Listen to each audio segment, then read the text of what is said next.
Okay, this is 1314, College Algebra. We're dealing with synthetic division and long division. Chapter 3, Section 2. I'm David Diffel from Lone Star College, Montgomery. Okay, synthetic division. Suppose you have x cubed minus 2x plus 8 divided by x plus 1. With synthetic division, you take the coefficients of your polynomial, which are 1x cubed, no x squared, negative 2x plus 8, and that's all you keep. 1, 0, negative 2, 8. And then you take the opposite of what's in parentheses over here that you're dividing by, which is minus 1. Okay, then you bring down the first number.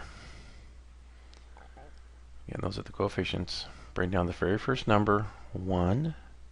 You multiply, negative 1 times positive 1, and it writes in the next column. Then you add, you combine these together. 0 and negative 1 makes negative 1. Then you just keep repeating the process. Negative 1 times negative 1 is positive 2. That's going to be positive 1, sorry. And negative 2 and positive 1 is negative 1. Negative 1 times negative 1 is positive 1. And you add 8 and 1 makes 9. And then this number down here is going to be your remainder. So your final polynomial is going to be x squared, because it's a 1, minus x minus 1 plus 9 over x plus 1. And your power was a third power, so it reduces to a second. When you divide, the power reduces by 1. Okay, suppose we have negative 8x cubed plus 4x squared plus 5x, and we're dividing by x minus 3. Same process. 3 goes on the outside. Again, it's the opposite. Negative 8, positive 4, positive 5, and 0. Don't forget the 0 where the constant is. You have a third power, second power, first power, and a constant. Okay, bring down the negative 8. 3 times negative 8 is negative 24. Combine gives you negative 20. 3 times negative 20 is negative 60. Combine, negative 55. 3 times negative 55 is negative 165. Combine, it's negative 165. That's your remainder. So we're going to have negative 8x squared. Again, we start with a cube, so it's negative 8x squared minus 20x minus 55, and then a minus 165 over x minus 3. Your 165 was your remainder. Okay, there's what's called a remainder theorem, and this is a quick way to find out what the remainder is without doing long or synthetic division. And this says that anytime you're dividing, to find the remainder, if you'll take the opposite of what's in parentheses and plug it into the function, that will give you the remainder. So suppose you want to find the remainder of 3x to the fifth minus 4x plus 5. Take the opposite of minus 2, which is positive 2, and plug it in. It's going to be 3 times 2 to the fifth minus 4 times 2 plus 5. And whatever you get for the answer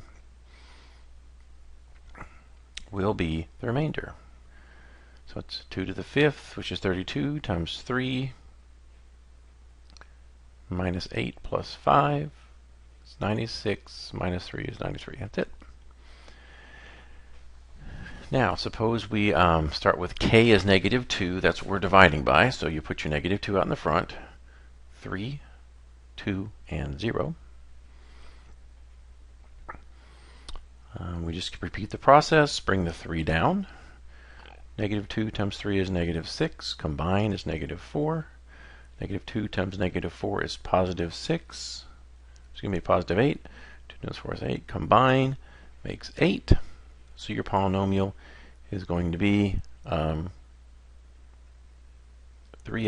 minus 4 with an 8 remainder.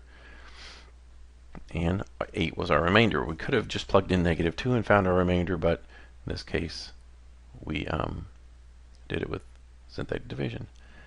Again, we could have plugged in negative 2. 2 squared is 4 times 3 is 12 minus 4, because that's when you multiply by 2 times negative 2 makes minus 4. That also turns out to be 8. So you can either use synthetic division or the remainder theorem to find the remainder. Now, finding zeros of functions. A zero is simply a number that, when you plug it in, gives an answer of 0. Okay, suppose you have x squared minus 3x plus 2. Check and see, is 1 a 0? Well, when you plug in 1, you get 1 squared minus 3 plus 2, which makes 0. So yes, it is 0. Plug in 2. 2 squared is 4. 3 times 2 is 6. So it's 4 minus 6 plus 2. That is 0. So that's a 0. Negative 1. Negative 1 squared is 1. Plus 3 plus 2 does not make 0. So it's not a 0. Zeros come out to be 0 when you are working through the problem. Okay, then back to synthetic division. Show if x plus 1 is a factor, and then factor it completely. So if you have x cubed, so we have a 1, a 3, a negative 1, and a negative 3. Now, factors don't have remainders, so we're shooting for something that does not have a remainder in this case. So if we break our 1 down, gives you negative 1, gives you 2, gives you negative 2, negative 3, positive 3, and 0. So now we're going to take our polynomial that's left, which is x squared plus 2x minus 3.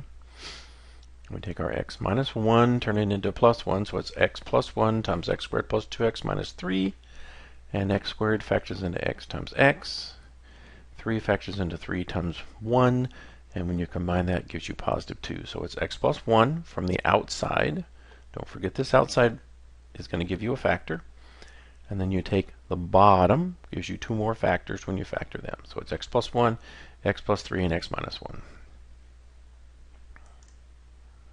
So those are the factors, and that concludes the section. Okay, this is 1314. Now we're going to work into section 4 of chapter 3, which is more factoring and completely factoring a polynomial. I'm David Dipple from Lone Star College, Montgomery. Okay, suppose we have a fourth degree equation, and k is negative 3, and the multiplicity is 2. That means it's going to work twice.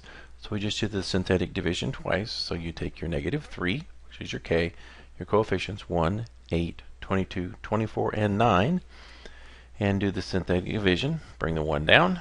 Negative 3 times 1 is negative 3. Add gives you 5. 3 times 5 is negative 15. Add gives you 7. 3 times 7 is negative 21. Add gives you 3. 3 times 3 is negative 9. Add gives you 0.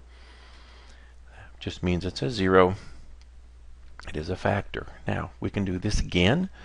Put the negative 3 in front. 1, 5, 7, 3, and do it again. Bring the 1 down. 3 times 1 is 3. 5 minus 3 is 2. 3 times 2 is negative 6. 7 minus 6 is positive 1. Negative 3 times 1 is negative 3. Combined gives you 0. So now we have the factors. Again, we did this twice, so it's x minus plus 3, x plus 3, and then x squared plus 2x plus 1. And this final trinomial will factor into x plus 3 is squared because it's written twice, and this factors into x plus 1, or x plus 1 squared. Now, when you have a polynomial and you want to find out what may work for your k values, sorry about that. I'm doing multiple things here. When you're trying to find your k values, if you have a polynomial like 3x to the fourth, 2x cubed minus 4x plus 4x minus 5, take the first coefficient, which is 3, we call that q, and take the last coefficient, p, and factor each of those. The possible zeros, the things that may work that are fractions, are the factors of p divided by the factors of q. The factors of the last number divided by the factors of the first number. In this case, positive 1, negative 1, positive 5, negative 5. That's what makes 5. And what makes 3 are positive 1, negative 1, positive 3, negative 3. So the only possible numbers we can be dealing with are, if you stack these all up, 1, negative 1, 5, negative 5, 1/3, and negative 1/3. Look at all those 1s, 1/3, 5s, and 5/3. Yes, all positive and negative. So those are the possible zeros. Again, you take the very last number, your constant, factor it on top, the leading coefficient, factor on the bottom, and that gives you your possible zeros. Now to actually check and see which ones do work, we're going to use synthetic division. On the problem that we had before, we're going to try 1 to see if it goes into 3, -2, 0, 4, and -5. So you get 3. 1 times 3 is 3, makes 1. Add gives you 1. Add gives you 5. 5 gives you 0, so 1 is a 0. Then write out the factors. X minus 1 times x cubed plus x squared plus x plus 5. Now you can also on a calculator graph and trace, and you will find that it doesn't ever touch the x-axis, so those are all the possible zeros that actually do work.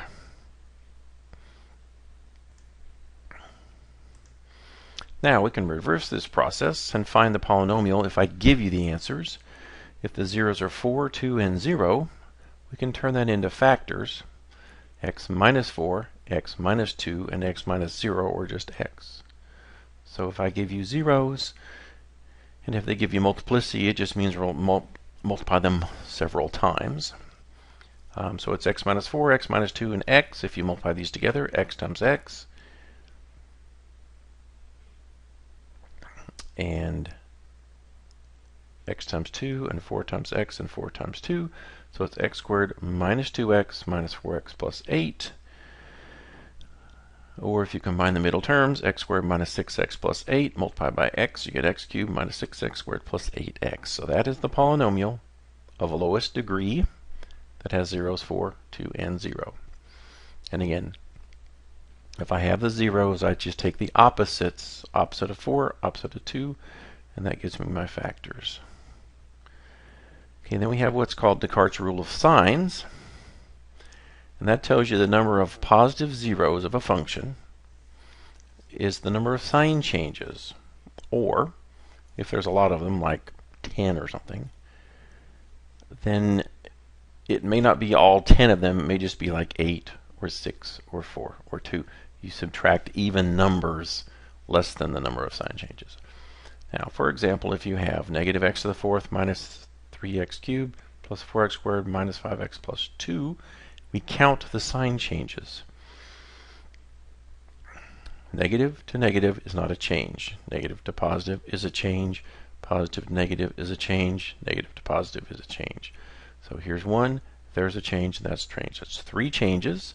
So you could have 3 or subtract 2, 1 positive real zeros. So the only number of positive zeros according to Descartes' rule is 3 or 1. Now if you want to check negatives, you do the same thing except plug in a negative for x. Negative to the fourth is positive, so that's minus x to the fourth. Negative cubed times a negative is positive. Negative squared times a positive is positive. Negative times negative is positive, and 2 is positive. So first you plug in a negative value and see what happens. Now we only have one change. So there is only one, or possibly maybe only one, negative real zero. So in this case there may be 3 positives, but only 1 negative. So that's Descartes' signs. You simply count the number of sign changes for the positive possible zeros, and to find out how many possible negative ones there are, plug in a negative and then count the sign changes. Now we also have something called bounds of zeros. Zeros can't just be anywhere. They have to be within some boundary on a given polynomial. There are restrictions to how far away from 0, for instance, the x-intercepts are. Now to find that, suppose you have x to the fourth plus 3x squared minus 8x minus 2. You simply add the absolute value of the coefficients. So we have 1, 3, 8, and 2.